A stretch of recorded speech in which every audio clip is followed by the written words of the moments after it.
मैं कहा करता हूं बंधुओं कथा में एक बात,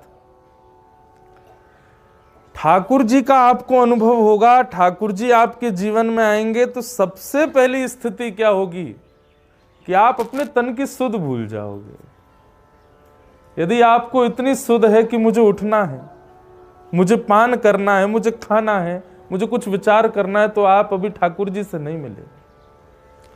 ठाकुर जी का किंचित भी अनुभव यदि होगा तो सबसे पहले आप तन शुद्ध भूल जाओगे, आपको देह शुद्ध नहीं होगी।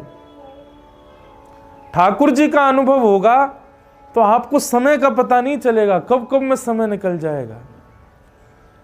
ठाकुर जी का अनुभव होगा तो शारीरिक इंद्रियों की जो जो व्यवस्थाएं और जो जो अवस्थाएं स्थिति होती हैं उनका विचार आपके चिंतन में नहीं आएगा, आप अजीब सी स्थिति में चले जाओगे। मैं कोई निंदा नहीं कर रहा हूं, मुझे बहुत प्रिय है वो भजन, राम आएंगे तो अंगना सजाऊंगी, राम आएंगे तो दीप जलाऊंगी, राम आएंगे तो भोग लगाऊंगी। पर मैं कहूं तो राम आएंगे तो आप कुछ भी नहीं कर पाओगे, तब समझो कि राम आए हैं। स्थिति सुनी विदुरानी की, जो अस्त व्यस्त वस्त्र में है, जिसको यह भी भान नहीं कि मुझे कुछ धारण करना है, जिसको यह भी भान नहीं कि ठाकुर जी आए मैं पाटा तो सीधा रखूं, जिसको यह भी भान नहीं कि मैं ठाकुर जी को छिलका खिला रही हूं कि गुठली, ठाकुर जी को फल खिला रही हूं कि छिलका। ऐसी स्थिति आ जाएगी जब ठाकुर जी आएंगे। और एक बात निश्चित है बंधुओं, ठाकुर जी यदि आपको दर्शन देने का मन बनाएंगे तो सबसे पहले स्वप्न में दर्शन होगा। प्रत्यक्ष ठाकुर जी सीधे आपके सन्मुख आ जाएं ऐसा नहीं है। 3 सीढ़ियां हैं। सबसे पहली सीढ़ी है स्वप्न में ठाकुर जी का अनुभव होगा। या तो ठाकुर जी दिखेंगे, या ठाकुर जी का धाम दिखेगा, या ठाकुर जी का चिंतन और ठाकुर जी की उपासना, ठाकुर जी की रसलीला गाने वाले वैष्णव दिखेंगे।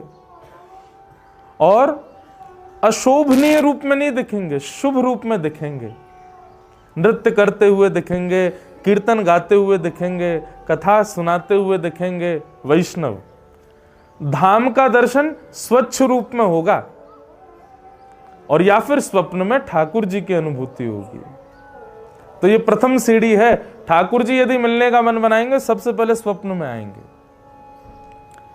ठाकुर जी यदि मिलने का मन बनाएंगे तो दूसरी स्थिति क्या होगी? अनुभूति। जैसे अभी हवा स्पर्श कर रही है हमारे तन को, ऐसे कहीं ना कहीं ऐसी अनुभूति होगी कि ठाकुर जी हैं।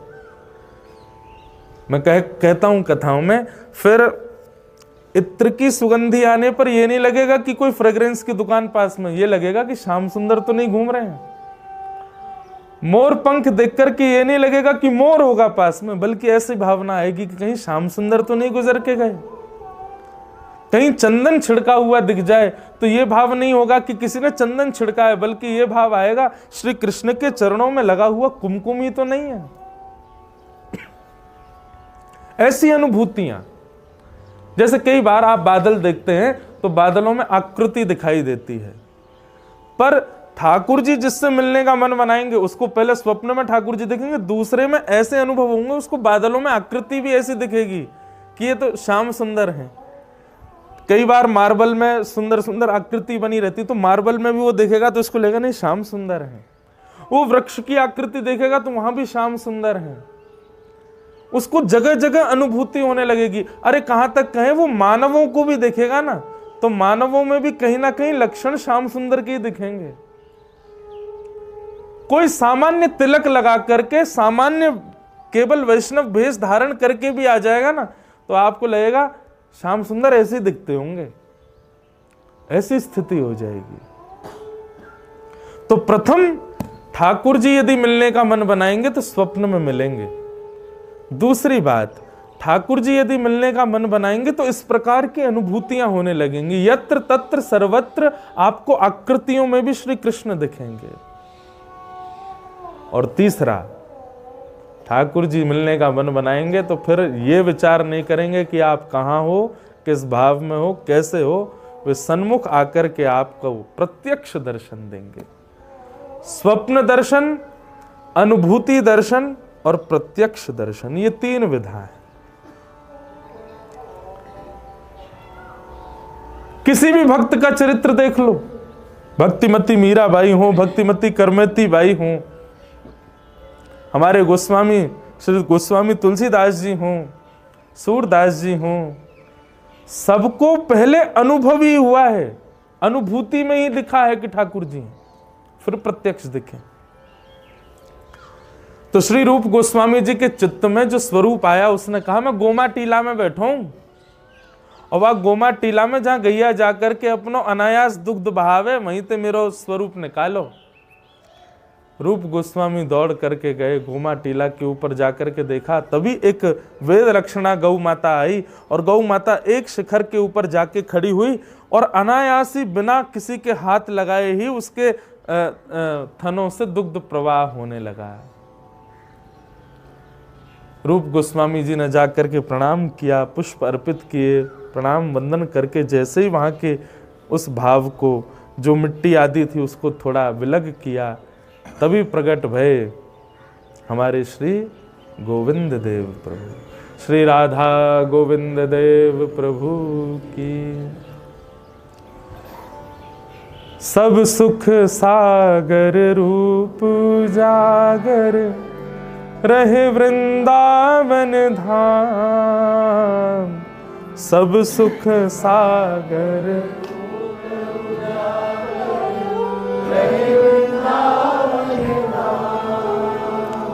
रूप गोस्वामी प्रगट कियो जहां, रूप गोस्वामी,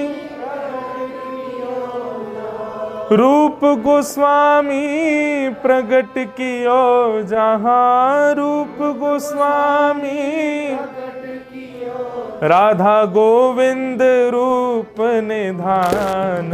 वृंदावन प्यारो वृंदावन, वृंदावन मेरो, हे श्री वृंदावन प्यारो वृंदावन, वृंदावन रूप गोस्वामी प्रगट कियो जहां, रूप गोस्वामी, श्री रूप गोस्वामी प्रगट कियो जहां, राधा गोविंद रूप निधान। वृंदावन प्यारो वृंदावन, वृंदावन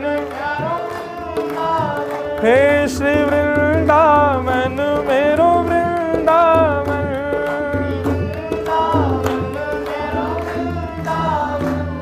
श्री राधा गोविंद देव प्रभु की।